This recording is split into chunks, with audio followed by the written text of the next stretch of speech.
하나님께서 예루살렘을 심판하시되 머리에 표가 있는 자들은 보호해 주셨다라고 하는 말씀이 오늘 본문 내용이 되겠습니다.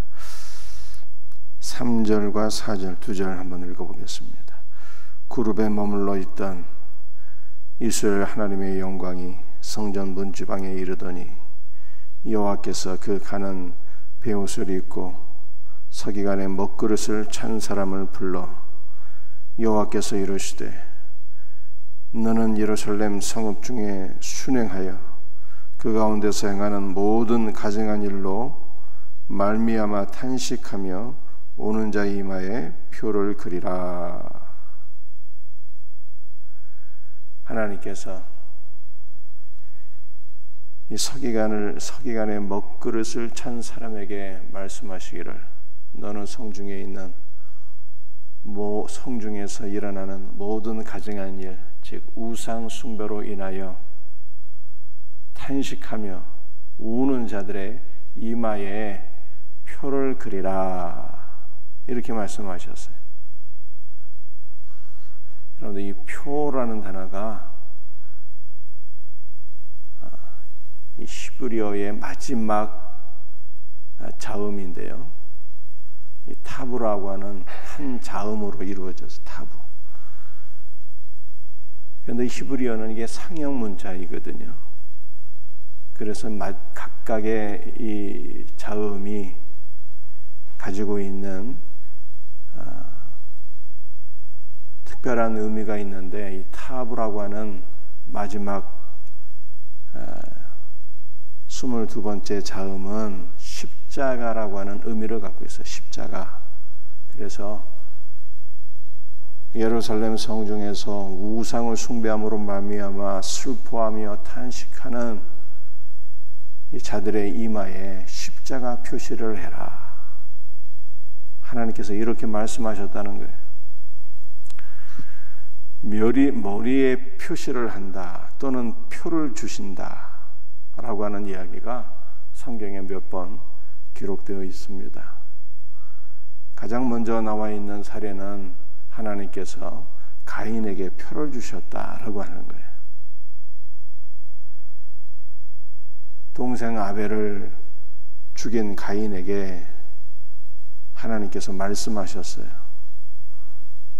너는 땅을 갈아도 밭을 갈아도 땅이 다시는 너에게 효력을 주지 아니할지니 너는 땅에서 피하고 유리하는 자가 될지라, 이렇게 말씀하셨어요.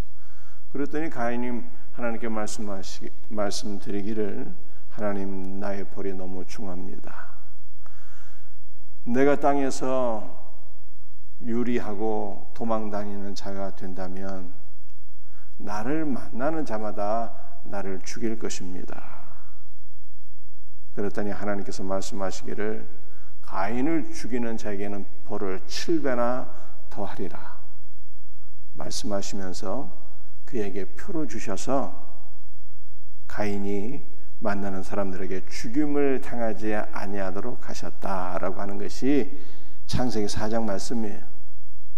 그런데 이 하나님께서 가인에게 표를 주셨다 했을 때 그 표라고 하는 단어가 오늘 에스겔서 9장 4절에 나와 있는 표라고 하는 단어와 단어 자체는 정확하게 일치하는 건 아니지만 같은 의미를 가지고 있어요. 가인에게 주셨다고 하는 표도 결국 십자가를 가리키는 것이고,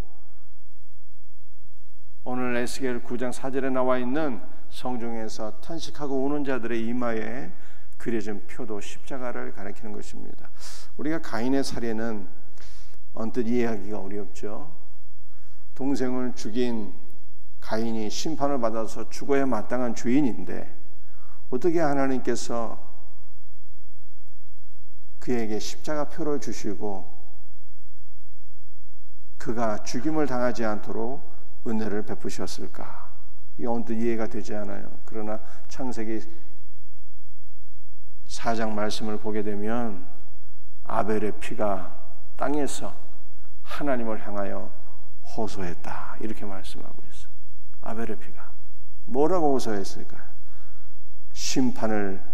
하나님의 심판이 가인에게 임할 것을 위하여 호소한 것이 아니라 자기를 죽인 형 가인일지라도 하나님의 용서를 위하여, 가인의 용서를 위하여 아벨의 피가 하나님을 향하여 호소하고 울부짖었다라고 하는 것을 히브리에서 또 이렇게 해석을 해주고 있어요. 그래서 하나님께서 가인의 간구를 들으시고, 아벨의 간구를 들으시고 가인에게 십자가의 표를 주셨다라고 하는 것입니다. 또 계시록 말씀을 보게 되면, 계시록 14장 말씀을 보게 되면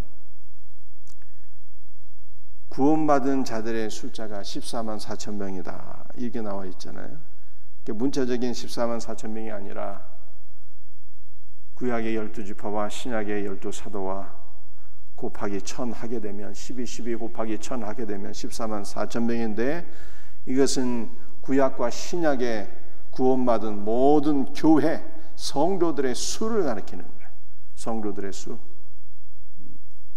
그런데 이 성도들의 이마에 무엇을 새기는가?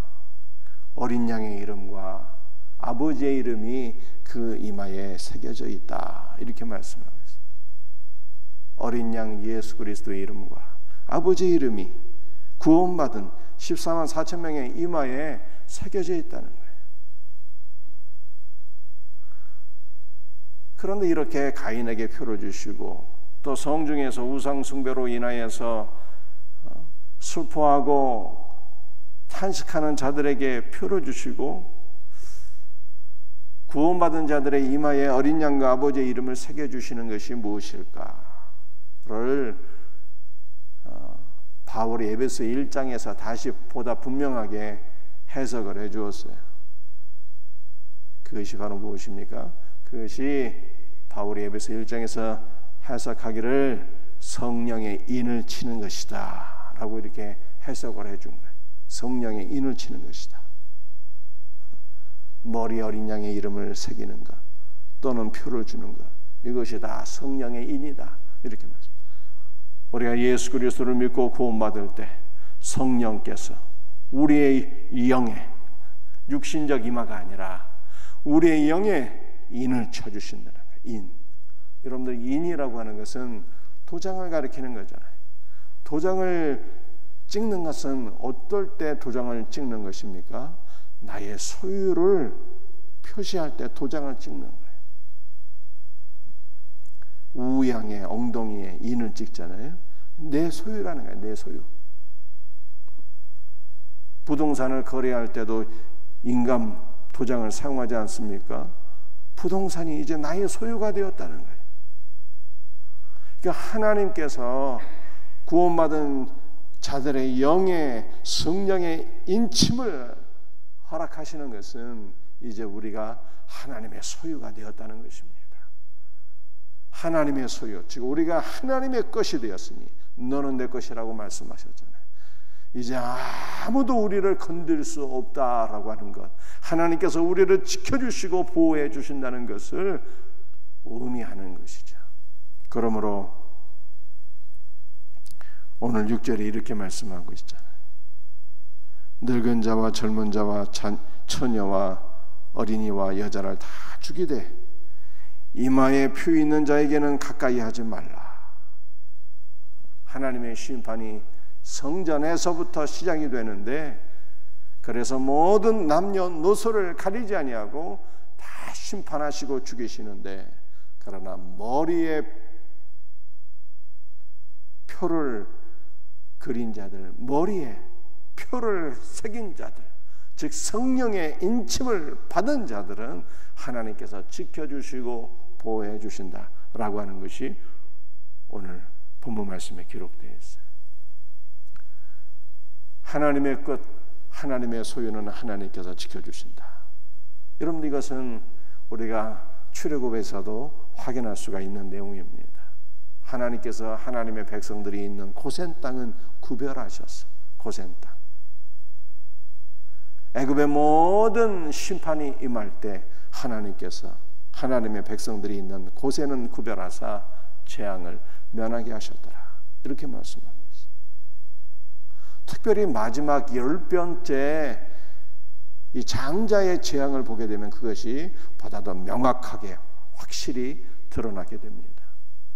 심판의 천사가 애굽의 모든 장자들은 바로의 장자로부터 여종의 장자까지 짐승의 첫 새끼까지 다 심판을 하는데 어린 양의 피가 문설주와 임방에 칠해진 하나님의 자녀들의 장자는 보호해 주시고 지켜주시고 뛰어넘어갔다. 그래서 6월절이잖아요. 6월절.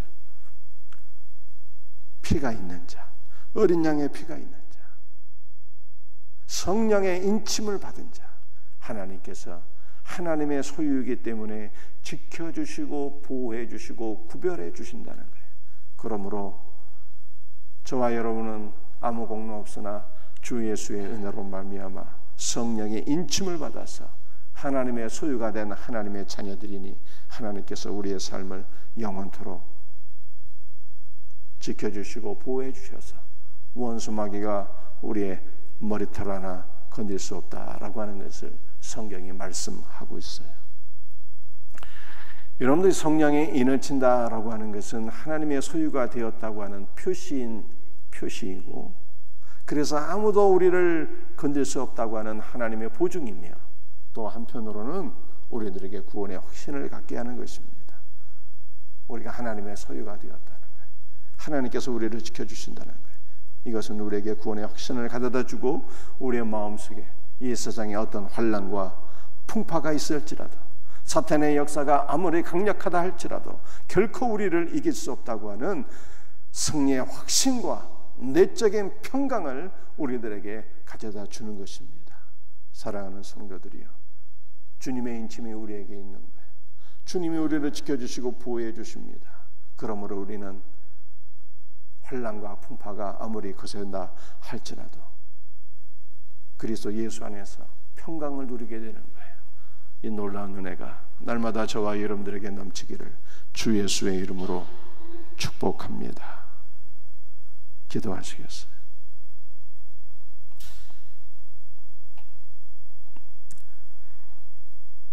아버지 하나님, 오늘 시간에 에스겔 9장 말씀을 통해서 아무 공로 없는 자들이 주 예수의 은혜로 구원을 받아 성령의 인침을 받게 되었사오니 하나님의 소유가 되었고 하나님께서 눈동자처럼 지켜주시고 보호해 주시니 감사와 찬송과 영광을 돌려드립니다. 이 세상에 혼란과 풍파가 극심하다 할지라도, 마귀의 역사가 강력하다 할지라도 결코 우리를 이길 수가 없으며 하나님께서 우리를 지켜주시기 때문에 늘 언제나 어떤 상황 속에서도 평강을 누리며 감사하며 하나님께 영광 돌릴 수 있는 우리 복된 성도들 되게 하여 주옵소서. 늘 마음에 평강을 주옵시며 두려워하고 있는 모든 자들을 주님의 말씀으로 붙잡아주고 주님의 평강을 함께 나눌 수 있는 우리의 성도들 삶이 될 수 있도록 인도하여 주시옵소서. 오늘 새벽에도 주의 영을 부어 주시옵소서. 주의 보혈로 우리를 덮어 주시옵소서. 모든 간구를 들으시고 응답하여 주옵기를 간절히 소원하옵고 거룩하신 예수 그리스도의 이름 받들어 간절히 기도드리옵나이다. 아멘.